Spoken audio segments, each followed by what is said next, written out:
tonight. So I'm going to start recording now. But again, we're going to be talking about over the top.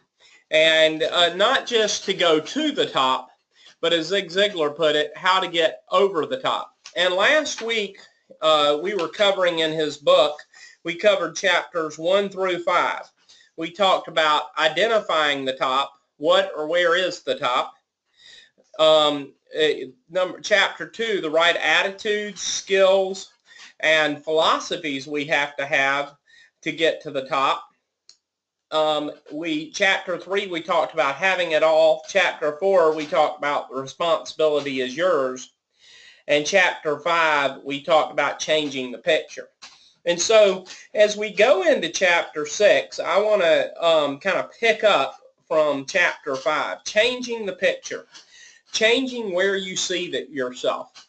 You know, for years I have, pursued and gone after success. And I realized something, that it is, when you go after success, it is a daily activity.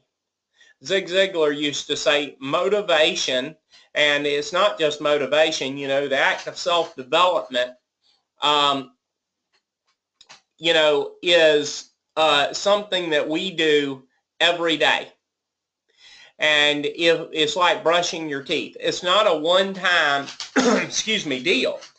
And so, one of the things I've learned over the years with self-development is the further I go along, the more I realize, what I didn't know and how much more I have to grow. In other words, if I'm not careful, I never think I'm arrived, and you shouldn't. You should constantly be pursuing and going further and further. But how do you see yourself? If you can't see yourself achieving success, then you won't. I think I mentioned last week for my other business, my real estate business, I've been reading the book written by the founder of Keller Williams Realty, and it's called The Millionaire Real Estate Agent. And the interesting thing he tells you in the introduction is he could have named it a lot of things, but he named it that to get people's attention. Now, in a time when people are trying to figure out how to make ends meet, he talks about how to assemble, not only to do enough business to feed yourself, but how to assemble a team large enough to where you'll earn $1 million. In fact, in his book, he says, and I was telling Pro 7 Bill Half the other day, I said, get the book, read it, and everywhere he says real estate, replace it with network marketing. It's a network marketer's book. And so one of the things that he talks about in there is to make $1 million in a year selling real estate, you have to think $1 million. And that's our problem. Is one of the things I've uncovered as I pursue and chase, success, is number one, you shouldn't be chasing it, because most of the time what you chase, you never get. You should be attracting it. But as you go after success, if you don't think you can, you probably won't. So the first thing you have to do is just put the idea in your mind of what if. Zig Ziglar says change the picture. What mental picture do we have in our mind?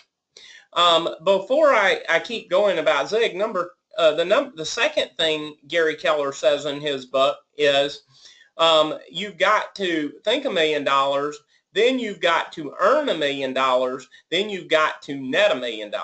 Let me repeat that. Think $1 million, earn $1 million, net $1 million. This will be translated into network marketing. And I'm not saying you have to, have that huge a goal. I'm saying if you're not accomplishing where you want to go, if you're not where you would like to be, if you see these people out there and they have what you don't have and you want it in network marketing or anything else, and you're not, there may be one of the foundational things is you may not be thinking about it. You may not be thinking that you can go and achieve it. so that's the first thing, thinking. Starting into chapter 6, and I hope all of you have went out and got the book. If you haven't, I encourage you to get it. Again, Over the Top by Zig Ziglar. But in chapter 6, it's entitled The Immigrant's Attitude. And I'm not going to read you this chapter, but I want to read you what he starts with. He said, real optimism is aware of problems but recognizes the solution, knows about the differences but believes that they can overcome, sees the negatives but accentuates the positives, is exposed to the worst but accepts the best, has reason to complain but chooses to smile. And that was William Arthur Ward. And what the immigrant's attitude is that when a lot of immigrants come to America, they have the wow factor. Us second, third, fourth, fifth, 10th, whatever it is, generation Americans, honestly, I don't care where we were born, where we lived, we were spoiled. We think that we deserve everything. A lot of us unconsciously think we shouldn't have to work for it. And the immigrant comes to America, practically some of them swims to our shores, and they get here and it's wow. Zig Ziglar tells the story when he speaks and in his book about that one of his many times he was traveling, he climbed on the airplane first and sat down in first class. There was a little girl and her mother who boarded the plane next. He watched the little girl as she come on, and it was obviously her first time that she was flying. As she walked down the aisle, she turns and she looks toward the cockpit where the door was open. He said he watched her intently. As she looks at the cockpit, she sees all the bells and the whistles and everything in there. Her mom is trying to get her down the aisle, but she spun and turned toward the cockpit. And when she did, she put her little hands on her knees and said, wow. And he said that is the attitude that most immigrants have, a lot of them, when they come to this great land. They get here and they don't see the problems, they don't see the difficulties, they see the opportunity. They go live in a subpar area. They go take a part-time job washing dishes, another part-time job cooking, and another part-time job doing something else, and they work. And they save their money, and then before long they've got money and they open up some sort of business, and then before long they started building something, and that kind of leads us to a point that's been on my heart a lot lately, and kind of as I look in the mirror, I was talking a minute ago about thinking big. You should always think big and think of a large place to go. But you should never be afraid of starting small. And, a lot of times we think we're going to go after something so big that it's daunting and it causes us to not do anything. So with our respective businesses, the first thing we need to do is take inventory and figure out what we have, what are assets, and we all have assets of some kind. What are our assets? What do we have to help us build this business? Where are we at right now? And what is the very next step we can get to? And what are the daily activities it takes to get there? And start doing them. While you're doing that, and you're moving forward, then yes, look toward the moon and the stars, but keep, escalating your business up step by step. Network marketing, there's a reason these compensation plans, are built like they are. They're stair-step compensation plans. So chapter 6 is about the immigrant's attitude. And chapter 7 talks about motivation. Motivation is the key.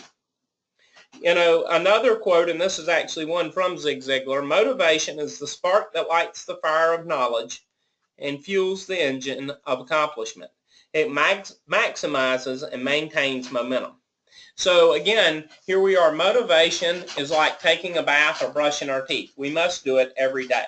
You know, a lot of you probably know I've said that I spend 2 hours in the morning, you know, reading and trying to take myself forward each day. But, you know, maybe you only got 10 minutes. You need some amount of time that you give yourself every day. So, you know, motivation plus information equals inspiration. And so that, you know, that's where we should go. We should start motivating ourselves. We should start moving ourselves forward and making sure that we watch our business and the scalability of it. The next thing is chapter 8, attitude makes the difference. And I believe it makes all the difference.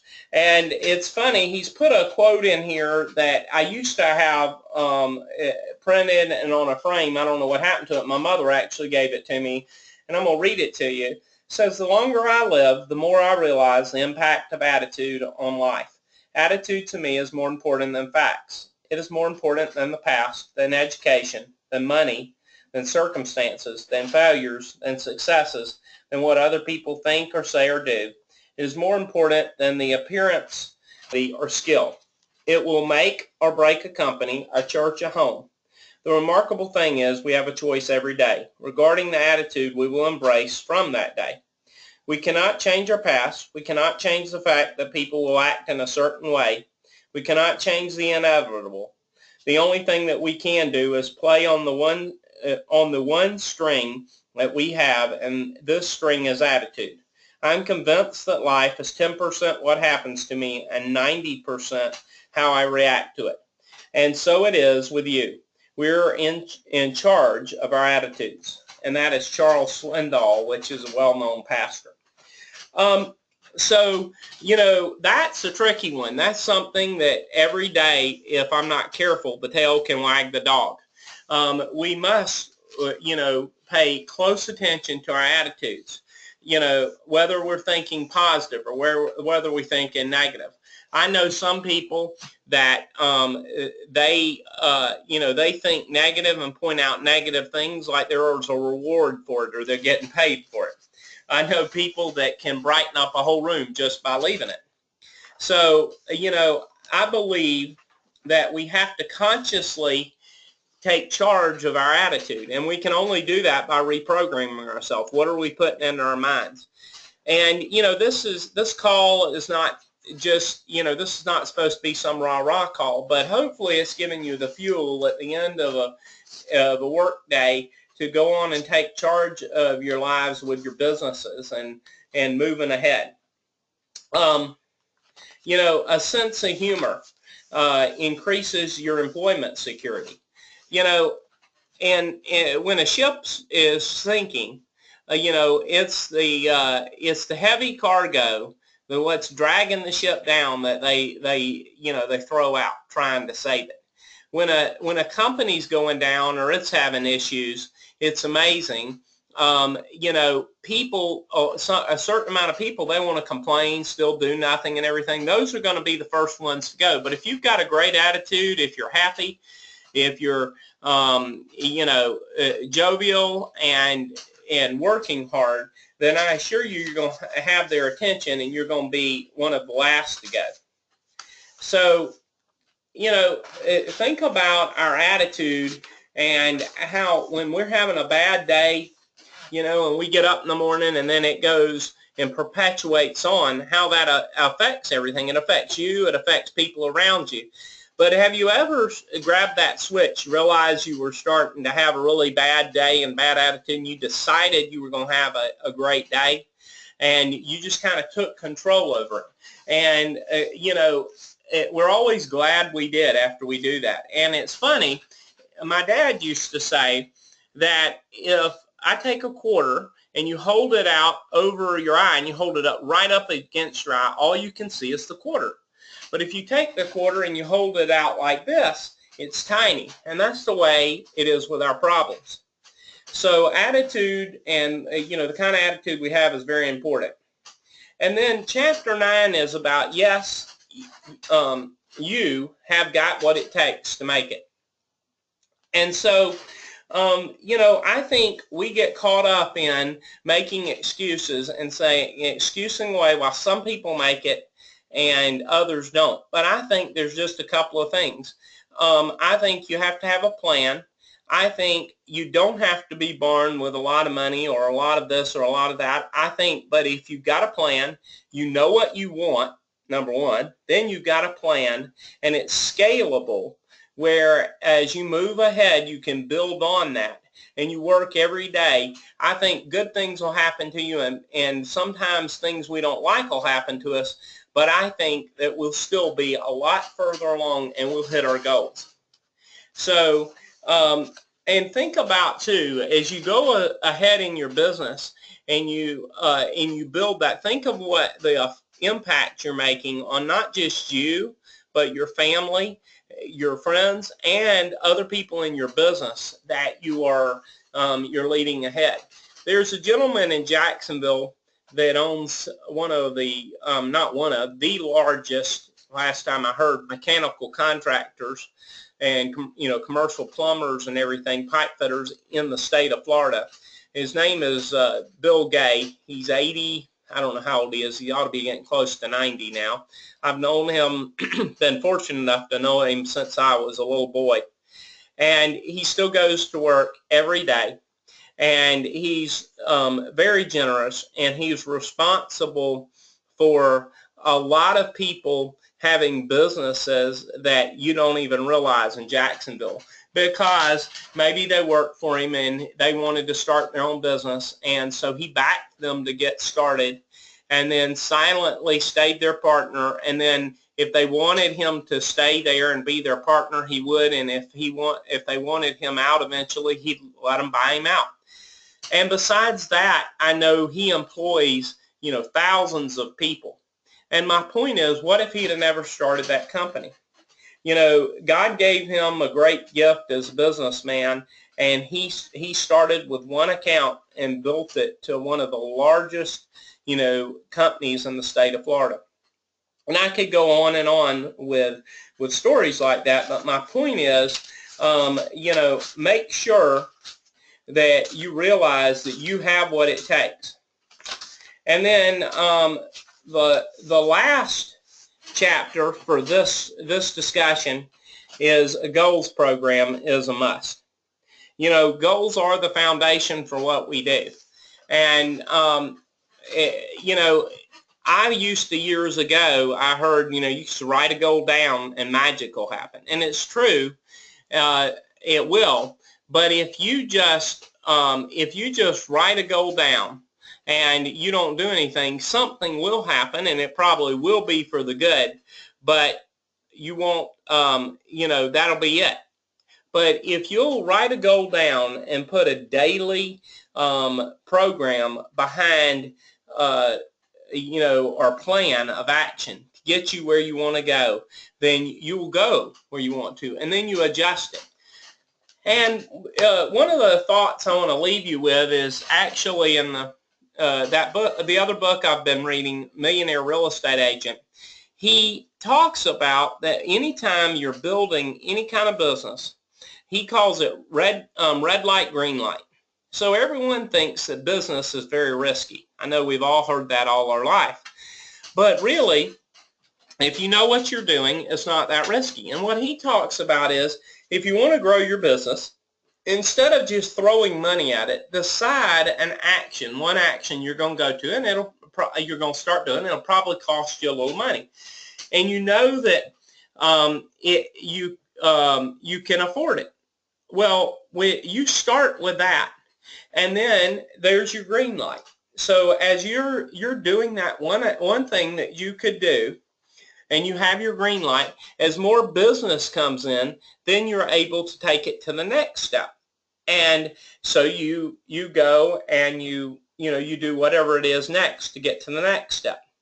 And if it works and you make more money, then you go to the next step. Let's just say it doesn't work. Then you go back and you figure out what the next step will be that will work. That way, you're not just throwing money at it. You're actually, that's why he calls it green light, red light.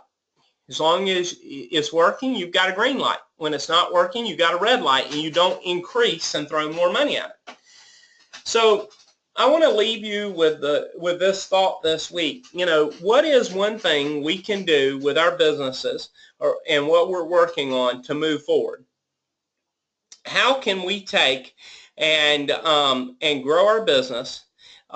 You know, what's the one thing? I think I talk about a lot of times the comparison trap. Don't think about, I know this has at times been a struggle for me, what others have done or how they've exceeded you or how you can get to where, you know, they're at right now overnight. But what can you do to go to the next level?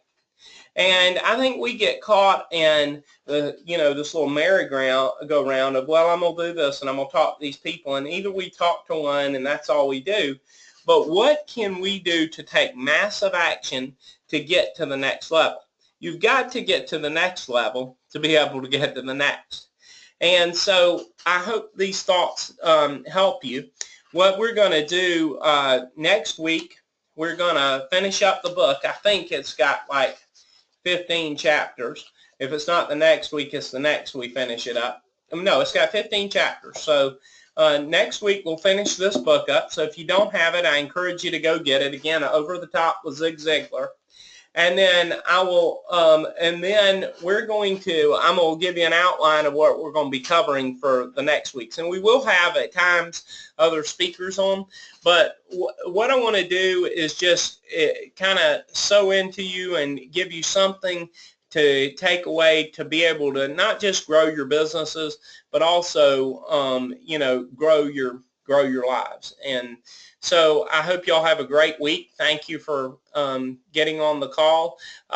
This is fairly new, so I have recorded this, but I got to figure out how to share it with everybody. So it may not be tonight, but I'll as soon as I figure it out, I'll get it out on the Facebook page. And again, thank you all and have a great week. We'll see you next Monday night at 8 p.m. Eastern Time. Talk to you soon.